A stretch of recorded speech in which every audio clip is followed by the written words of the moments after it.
Bonjour à tous, bon retour sur ma chaîne, je suis Océane et je vous aide à éveiller votre pouvoir intérieur pour que vous puissiez réaliser la vie de vos rêves. Voici une conférence de Neville Goddard de 1969 intitulée « Le premier principe ». Je vous laisse sur cette écoute. Le premier principe. N'acceptez aucune déclaration des Écritures, de l'Église ou d'un individu comme vrai tant que vous n'avez pas trouvé Dieu ou une vérité vivante dans ce qui est dit. Ce que je vous dis, je le sais par expérience. Mais je vous demande de ne pas accepter mes paroles sans les remettre en question. Il est stupide d'accepter quelque chose simplement parce que l'Église l'a dit ou que vous l'avez lu dans la Bible ou que vous l'avez entendu de Neville. Vous devez poursuivre la pensée sans relâche, en vous interrogeant. Pourquoi est-ce que j'insiste sur ce point ? Car dans le monde des esprits, il y a beaucoup de Babel, où personne ne parle la même langue. L'un peut vous dire de renoncer à la viande, tandis qu'un autre vous dira quelque chose de tout à fait différent. C'est ce que nous dit le 11e chapitre du livre de la Genèse. Je ne parle pas de langues multiples comme les nombreuses langues que nous connaissons aujourd'hui. Nous pouvons les surmonter avec un interprète. Mais si quelqu'un vous dit « Voici le chemin » et qu'un autre vous dit « Non, voici le chemin » et qu'ils ne sont pas d'accord, vous êtes à Babel, une ville de confusion sur le chemin de l'esprit. Ce soir, je veux donc vous parler du premier principe, sur lequel vous pouvez toujours vous appuyer en cas de doute. Ce premier principe est le suivant. Soyez tranquille et sachez que je suis Dieu. Psaume 46, 10. Quoi qu'il arrive, tournez-vous vers l'intérieur et restez tranquille. Sachez que votre conscience est Dieu et que tout vous est possible. Mettez-vous à l'épreuve et vous prouverez cette affirmation lors de la mise à l'épreuve. Vous serez alors libéré de vos anciennes limites de croyance. Peu importe ce qui se passe à l'extérieur, tournez-vous vers le premier principe. Commencez par rester tranquille. Puis affirmez « Je suis Dieu ». Posez-vous la question, est-ce vrai ? Vous ne connaîtrez jamais la vérité tant que vous ne l'aurez pas testée. Examinons maintenant quelques-unes des déclarations « Je suis » de l'Écriture. Je suis la résurrection. Je suis la vie. Je suis le chemin. Je suis la vérité. Ces affirmations sont-elles vraiment vraies ? Oui, je suis tranquille et je sais que chaque affirmation est vraie. Par expérience. En tant qu'être humain, j'ai voulu des choses dans le monde des Césars. Comme vous aussi, sans aucun doute. Je voulais faire un voyage que je ne pouvais pas m'offrir. Mais j'ai parcouru plus de 8000 kilomètres en restant tranquille et en me disant « Ma conscience est Dieu et tout lui est possible. Donc ce que j'imagine se réalisera. » Puis j'ai commencé à imaginer que j'étais sur un bateau en partance pour la Barbade. Je suis restée fidèle à cet acte quand, soudain, après 12 ans, j'ai reçu une lettre de la famille me disant qu'elle prendrait en charge toutes mes dépenses si je venais à la maison pour Noël. Je l'ai donc prouvé. Puis j'ai testé encore et plus je testais, plus je me rendais compte que la déclaration du 46e psaume était vraie. Que Dieu est vraiment ma propre conscience merveilleuse. Car j'ai appris à me tenir tranquille et à savoir que je suis Dieu. Je n'ai pas pu prouver les autres affirmations fantastiques du « je suis » en faisant la même chose. J'ai dû attendre et un jour, j'ai prouvé que je suis la vie. Cette nuit-là, je me suis déplacée en esprit dans un environnement où je savais intuitivement que, bien que ce que je voyais semblait indépendant de ma perception, si j'arrêtais ce sentiment en moi, tout s'arrêterait je l'ai fait. Et j'ai découvert que non seulement les objets animés, mais aussi les objets soi-disant inanimés s'arrêtaient. Les feuilles qui tombaient s'arrêtaient en plein vol. Les brins d'herbe ont cessé de bouger. L'oiseau en vol, les convives et la serveuse, tout s'était figé lorsque j'ai arrêté le sentiment qui m'habitait. C'est alors que j'ai compris la vérité de l'affirmation « Je suis la vie ». Après m'être prouvé que je suis la vie d'un état, j'ai remis en question l'affirmation « Je suis la résurrection ». Puis vint le jour où je me sentis ressuscité dans la tombe de mon propre crâne. J'ai prouvé que je suis le Père, lorsque mon Fils est venu dans l'esprit et m'a appelé Père. J'ai découvert que c'est moi qui ai été sacrifié, car sachant que je suis le Père, mon corps spirituel a été fendu de fond en comble. Mon corps spirituel a été fendu de fond en comble.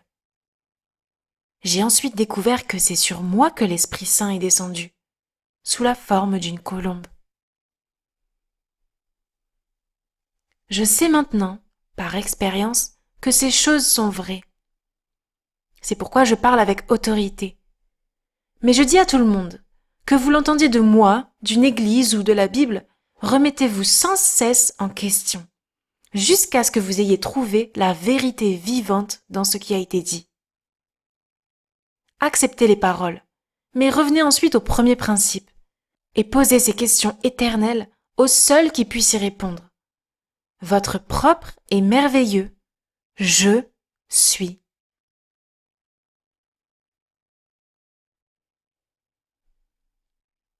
Détendez-vous et restez tranquille.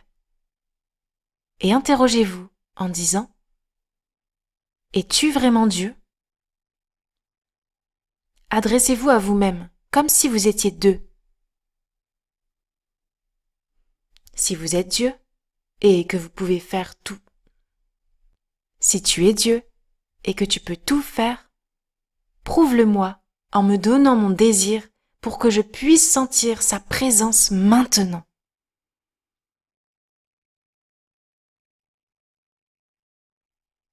Voyez s'il le prouve en s'exécutant. Et si c'est le cas, recommencez. Continuez à demander. Et lorsqu'il aura fait ses preuves à ce niveau, laissez les choses qui ne peuvent être mises à l'épreuve se réaliser. Car elles le seront. La Bible nous dit que le Christ est en nous et que nous sommes en lui. En apparence, cela semble signifier la même chose. Mais il y a toute la différence du monde. Le Christ en nous, c'est notre espérance de gloire. Il s'agit d'une hypothèse universelle, car le Christ a assumé le corps de tout enfant né d'une femme. Mais lorsque vous êtes dans le Christ, vous êtes une nouvelle créature. Le Christ en vous ne vous rend pas nouveau. Le Christ en vous, c'est votre vie, car en lui est la vie. Et sa vie, c'est votre conscience de foi. Mais quand vous êtes dans le Christ, vous êtes appelé et incorporé au corps du Seigneur ressuscité. Parce que le Christ est en vous, vous êtes un fils de Dieu. Mais lorsque vous êtes élu, lorsque vous êtes appelé en présence du Seigneur ressuscité et incorporé à son corps, vous êtes dans le Christ. C'est là toute la différence du monde, car à partir de ce moment-là, l'Écriture commence à s'accomplir en vous. Si vous remettez en question tout ce que vous entendez de la chair, de l'orateur ou de la Bible, vous trouverez Dieu, ou la vérité vivante, dans ce que vous avez entendu ou lu. J'espère que vous me faites confiance. Mais même si c'est le cas, remettez en question tout ce que je vous dis.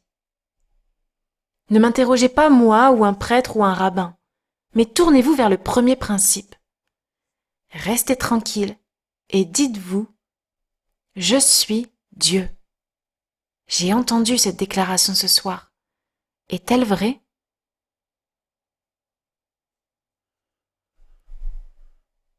Je vous le dis, même si c'est difficile à croire, nous vivons dans un fabuleux monde d'ombre. Jeudi dernier, alors que je remontais à la surface, j'ai vu en détail l'arrivée de la course de la triple couronne à Belmont. C'était jeudi, et la course ne devait avoir lieu que samedi. Mais j'ai vu l'arrivée si clairement que si j'avais eu $1 million, je n'aurais pas hésité à tout miser sur celui que je savais être le vainqueur. En fait, je savais que la course ne pouvait pas être inversée. Elle était fixée et terminée. C'est alors que je me suis interrogée, qu'est-ce que ce monde? N'est-il pas une école de ténèbres éduquée? L'homme pense que, d'une manière ou d'une autre, il va améliorer ce monde. Mais ce n'est qu'une salle d'école, et cela restera ainsi. Le royaume des cieux n'est pas intéressé par l'amélioration de ce monde.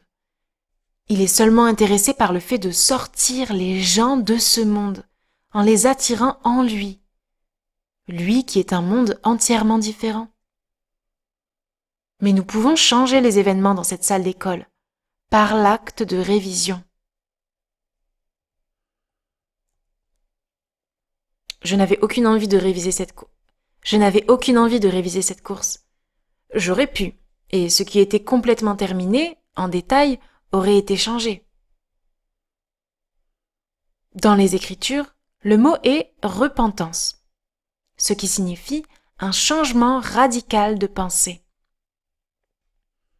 Demain matin, lorsque vous remonterez à la surface, observez et notez ce que vous voyez.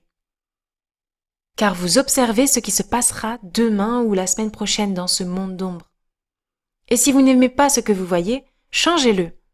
Ne faites pas comme d'habitude en sautant du lit, en vous lavant le visage et en vous retrouvant une fois de plus enfermé dans ce monde d'ombre. Prenez un moment et observez votre avenir. Je vous invite à remettre sans cesse en question tout ce que je vous dis, tout ce que vous lisez dans la Bible et tout ce que vous entendez en chair. Continuez à questionner et à questionner jusqu'à ce que vous trouviez Dieu ou la vérité vivante dans ce qui est dit. Je vous dis ce que je sais par expérience. C'est la vérité. Un jour, vous découvrirez que vous êtes la vie du monde, que tout ce que vous considérez comme permanent et indépendant de votre perception, c'est en vous. Vous saurez que le monde reflète vos pensées. C'est une ombre et vous êtes sa vie. Vous vous rendrez compte que son activité n'est pas à l'extérieur, mais en vous. Et vous l'arrêterez et la reprendrez. Tout en vous. Ainsi, lorsque vous lisez « En lui était la vie, et sa vie était la lumière des hommes », vous en connaîtrez la vérité. Dieu est en vous, mais vous ne le connaissez pas. Mais lorsqu'il commencera à se manifester en vous, en tant que vous, vous direz « Je suis le chemin, la vérité et la vie, et il n'y en a pas d'autre en dehors de moi. » Puis vient ce moment où vous connaissez la vérité de la déclaration rapportée dans le 11e chapitre de Jean, à savoir « Je suis la résurrection et la vie. Celui qui croit en moi, même s'il meurt, vivra. Et quiconque vit et croit en moi ne mourra jamais. » Sachant que vous êtes la vie, vous ressusciterez d'entre les morts pour ne plus mourir. Vous ne saurez pas encore que vous êtes celui dont les anges ont parlé lorsqu'ils ont dit aux bergers qu'ils trouveraient un bébé enveloppé de l'ange, jusqu'à ce que vous teniez ce signe dans vos bras. Le Fils de Dieu, David, vous appellera Père, et votre corps spirituel sera divisé en deux, de haut en bas. Vous saurez alors que vous êtes le sacrifié. Enfin, vous découvrirez que vous êtes celui sur qui le Saint-Esprit est descendu sous la forme d'une colombe. Alors vous aussi, vous aurez trouvé la vérité. Je sais que les Écritures sont vraies, parce que je les ai remises en question. J'ai commencé à remettre la loi en question, parce que je m'intéressais à certaines choses. N'ayant pas d'argent, j'ai voulu faire un voyage, et je l'ai fait. Ensuite, j'ai commencé à en parler à d'autres, car je voulais les voir appliquer le même principe, et le tester. Au fur et à mesure qu'ils le prouvaient, ils en parlaient à d'autres. Je vous invite à prouver la vérité à ce niveau, et à croire qu'elle est également vraie au niveau supérieur de votre être. Continuez à tester la loi pour les choses de ce monde, et acceptez les promesses de Dieu par la foi, sur la base de ce que vous avez prouvé par la loi. Savez-vous ce que vous voulez? Je vais vous donner un moyen simple de l'obtenir. Il suffit de sentir que vous l'avez et de maintenir ce sentiment. Persistez à reconnaître la joie de l'accomplissement. Dans votre imagination, racontez à vos amis votre bonne nouvelle. Dans votre imagination, racontez à vos amis votre bonne nouvelle. Écoutez leurs félicitations.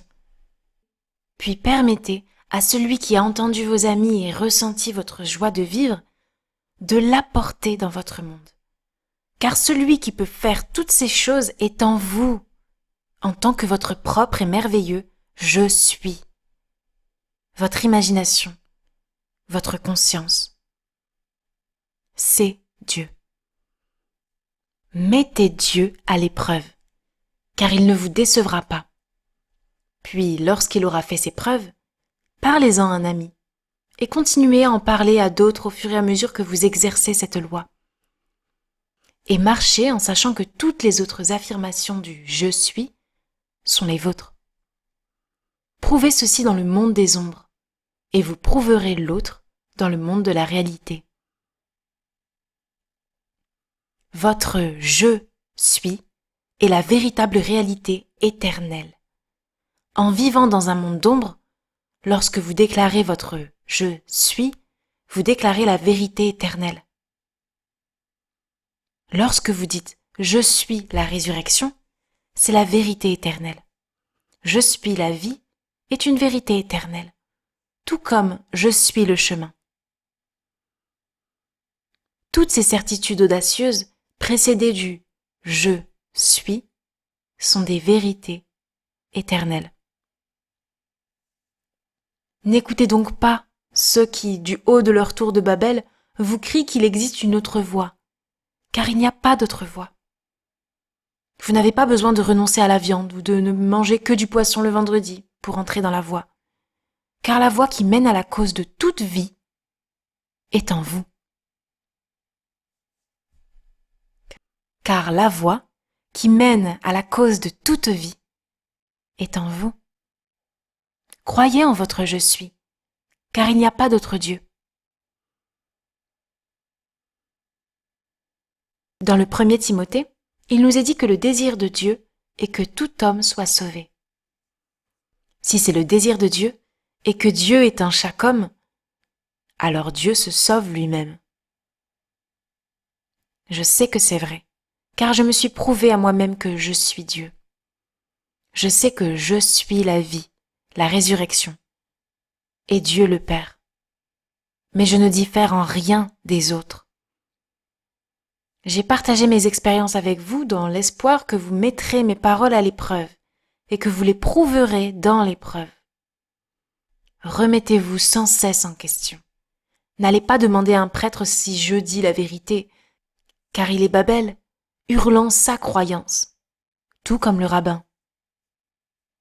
Ne vous adressez pas à un autre, tournez-vous vers l'intérieur et appliquez le premier principe, en restant tranquille et en affirmant « Je suis Dieu ». Le 46e psaume est vraiment un beau psaume. J'ai lu que certaines personnes, dans leur petite plaisanterie, prétendent que Shakespeare l'a écrit, s'incorporant lui-même dans le chapitre, en faisant du 26e mot « shake » et du 46e mot, à partir de la fin, « spear ». D'autres prétendent que c'était la chanson de Rufus. Rufus, qui vivait au XVIe siècle, affirmait que ce psaume avait inspiré son hymne majestueux, qui émeut tous ceux qui l'entendent. Mais il ne revendiquait certainement pas le psaume lui-même. Il s'agit d'un psaume des fils de Corée. Qui sait qui sont les fils de Corée? Je ne le sais pas. Le mot Korah signifie tête rasée. Mais vous et moi savons qu'il s'agit d'un psaume fantastique. Et au 10e verset, il est dit « Soyez tranquilles et sachez que je suis Dieu. » Ce soir, au moment de vous coucher, dites simplement « Je suis ». Ajoutez toutes les conditions que vous voulez à ce « je suis » et croyez-le. Parlez à votre imagination, comme si vous parliez au Dieu qui a créé l'univers et qui le soutient, car vous l'êtes. Lorsque vous imaginez quelque chose, demandez-vous qui l'imagine. Et vous répondrez « Je suis ». C'est le nom de Dieu, pour des siècles. C'est le nom de Dieu, depuis des siècles et des siècles. Imaginez, et endormez-vous en imaginant. Croyez que toutes les choses, sachez que toutes les choses sont possibles pour votre propre et merveilleuse imagination. Je suis. Mettez-vous à l'épreuve. Vous n'avez pas besoin de vous mettre à genoux et de prier qui que ce soit à l'extérieur. Il n'est pas nécessaire de se croiser devant une icône, car le Seigneur est votre imagination humaine, votre conscience, votre merveilleux je suis. Rien ne peut jamais cesser d'être, car Dieu, celui qui est en vous en tant que votre conscience, l'a créé dans l'amour. Actuellement, le Christ est en vous, faisant de vous un fils de Dieu. Mais un jour, l'Écriture se déploiera en vous, et vous serez dans le Christ, vous sachant Dieu le Père, vous connaissant en tant que Dieu le Père. Ne prenez rien pour argent comptant. J'ai prouvé que la Bible est vraie, mais c'est à vous de le prouver. Demandez-vous ce que signifie l'affirmation suivante. Je suis la résurrection, je suis la vie, je suis la vérité, je suis le chemin. Interrogez-vous, et vous découvrirez les réponses qui se déploient en vous. Le 25e chapitre de Matthieu raconte l'histoire de 10 vierges. 5 d'entre elles, n'ayant pas d'huile, s'entendent dire qu'il n'y en a pas à disposition, et qu'elles doivent donc aller en chercher.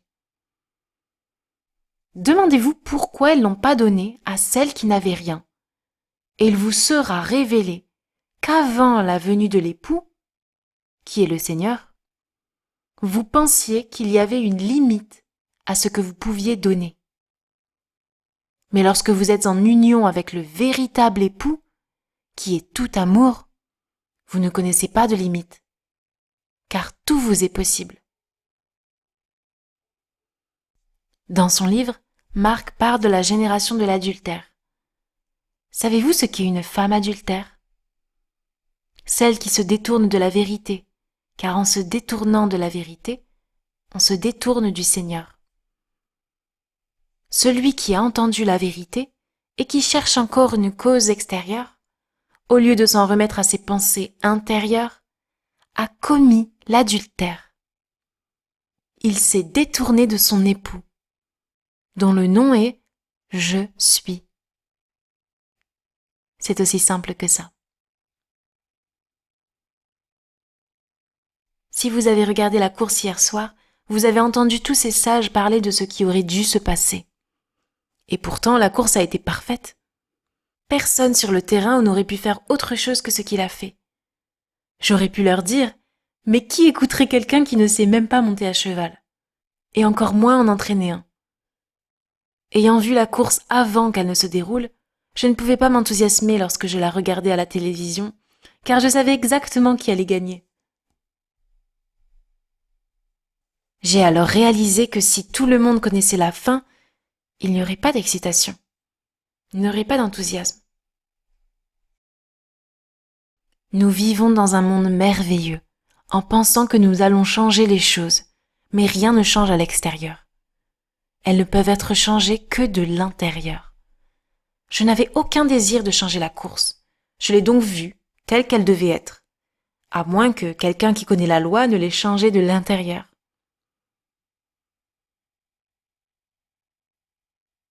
Je vous demande d'appliquer la loi et de changer les fins apparemment inévitables de l'intérieur.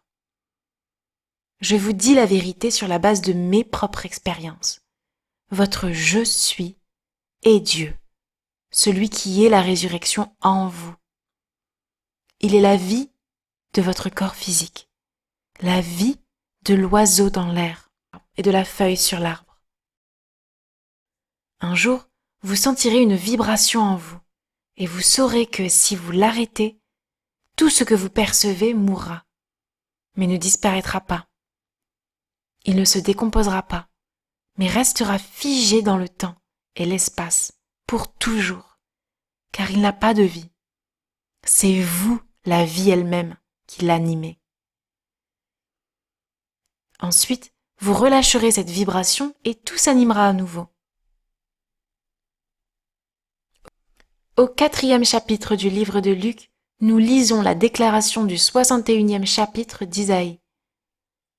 L'Esprit du Seigneur Dieu est sur moi. Je sais que cette affirmation est vraie, mais je vous demande de ne pas accepter mes expériences, mais de les remettre en question en interrogeant le seul être qui peut vous donner toutes les réponses. Il le fera lorsqu'il se sentira en vous. Il se révélera alors à vous, à la première personne du singulier, dans une expérience au présent. Tout le monde va vivre ces expériences, mais je ne sais pas quand. Ne laissez personne vous dire qu'il vous reste tant de jours, de mois, d'années ou de vies à vivre. Remettez-le en question dès maintenant. J'ai fait l'expérience des Écritures. Prenez mes paroles et demandez-vous de vous les prouver maintenant. Ensuite, laissez-le se déployer en vous. Et lorsqu'il le fera, ce monde perdra sa valeur à vos yeux. Vous vous demanderez pourquoi vous vous battez. Pourquoi se battre pour des ombres? Ne critiquez personne. Si ceux qui ont 1 milliard en veulent 2, pour être l'idiot le plus riche de la tombe, priez pour eux en vous adressant au seul être qui peut exaucer votre prière. Et cet être, c'est votre merveilleuse imagination humaine. Ne vous débattez pas pour le faire. Demandez-vous qui entend la bonne nouvelle que vous venez d'entendre. Et vous répondrez, c'est moi. C'est Dieu. C'est l'être qui a entendu la demande. Maintenant, exaucez-la et laissez-la se réaliser. Dieu l'a entendue quand vous l'avez entendue. Parce que Dieu est votre propre et merveilleux « Je suis ». Et rappelez-vous, tout ce que vous demandez au nom de votre Père, il vous l'accordera. Et le nom de votre Père est « Je suis ».